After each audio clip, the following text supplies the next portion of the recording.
In a lot of ways, busyness has become glorified in our society. You see someone else who's working really hard and you feel like it's a bit of a competition. If you're not being as busy as they are, maybe you're just being lazy. But you see, being busy doesn't necessarily mean you're being more effective with your time. A busy person might take an hour to get a task done that an effective person could get done in about 15 minutes. So let me ask you, would you rather be a busy person or an effective person? I'm hoping you're going to say the latter because in today's video, we're going to explore some characteristics of effective people. Effective people focus their time and energy on things that they can control, like scheduling their time or focusing on healthy habits. But one thing you won't see them doing is complaining about things that are out of their control, because really, what good does it do to complain about the weather? You see, 3 things that crush all productivity and effectiveness are comparing, criticizing, and complaining. And remember, one thing that you do have control over is your mindset. So let's say, for example, that you're comparing yourself to someone else. Maybe you envy their work or their healthy lifestyle choices. Often comparing then leads to self-criticism, and then we go on to complain about it to our friends or to our family. So you can see how it becomes a bit of a vicious loop of things we let our mind focus on. Precious mental energy that could instead be used to work on something constructive. So be proactive, realize that you can take charge, and break the chain anytime you feel yourself being emotionally affected by external stimuli. In a previous video on productivity, I shared with you the Eisenhower Decision Matrix, and I love this thing. It's essentially where you categorize your tasks based on their importance and their urgency. More commonly, people spend most of their time putting out fires by focusing on items that are in the high urgency and high importance quadrant. And that makes sense. But for long-term effectiveness, we want to put as much of our time as we can afford into quadrant number 2. These are the tasks that are of high importance but low urgency. Working in quadrant 2 means you're going to be working on those things that you really truly value, things that are really important to you and that offer a sense of fulfillment. And when we're able to accomplish the items that are in this quadrant, we're going to feel more motivated to continue working effectively.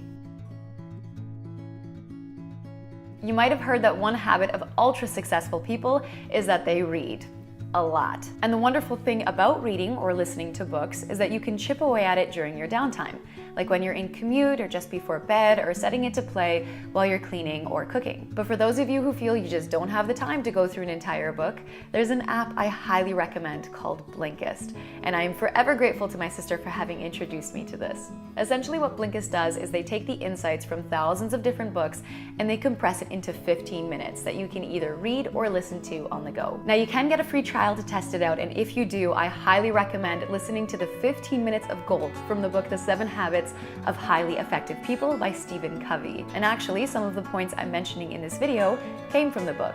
Another way that I personally use the app is as a bit of a filter. After I've listened to 15 minutes of a book and its key points, if I want to learn more, then I go ahead and invest my time in listening to the book in full. So if you're interested in getting a monthly or yearly membership, Blinkist has been kind enough to partner with us on this video, which means that you can get 20% off the cost of membership to the first 500 people who click the link in the description box below. Some people work better in the morning, some after lunch, and others are more efficient in the evenings. What you want to do is make sure that you schedule your most important thought and labor-intensive tasks during that period of time you know you're going to be the most productive. And then leave the filler, more mindless activities, like responding to emails maybe, for when you know your energy tends to be a bit more drained. Now that we know when we're the most productive, it's time to schedule our day. And if I can recommend, I would say do it the day before if that's possible. That way you're not spending any precious mental energy first thing in the morning trying to figure out what you need to do. I'm a morning person, so I try to schedule the more difficult and important tasks first thing. I also write down how long I predict it's going to take me to complete a particular task. And by doing this, I'm actually practicing envisioning. I mean, I have to imagine how long I think it's going to take me to get the task done. And by envisioning, we're always more likely to see tasks through. Creating schedules also makes us more accountable to getting the tasks done in that preset amount of time. If a lumberjack complains it takes too much time to sharpen his saw, he simply won't be as effective at cutting down trees. The same goes for our physical, mental, and spiritual health. We need to take the time for breaks and self-care, or we're not going to be as effective. So it's important that when you're scheduling your day, you also take the time to schedule your breaks, both short and long ones. That way, you don't feel guilty for taking some much needed time off. There's a long-standing debate about whether multitasking allows us to be more effective or less effective. And I think a lot of the research is just coming down to it just depends on what area you work in. Now, I'm somebody who always thought I was an amazing multitasker, but recently I started questioning that a bit. I mean, just because I was a good multitasker, did it mean I was being as effective with my job? So I decided I would challenge myself by focusing on just doing one thing at a time, working on it completely and seeing it through to the end before picking up another big task. I felt that since I've started doing this, I've been much more effective with my time. I feel I'm actually accomplishing tasks, which is rewarding. Comparing this to multitasking, I had the feeling I was being busy and doing a bit of everything, but without as frequently finishing any one thing. But what do you think? Are you somebody who is a more efficient multitasker or more of a one at a time kind of person?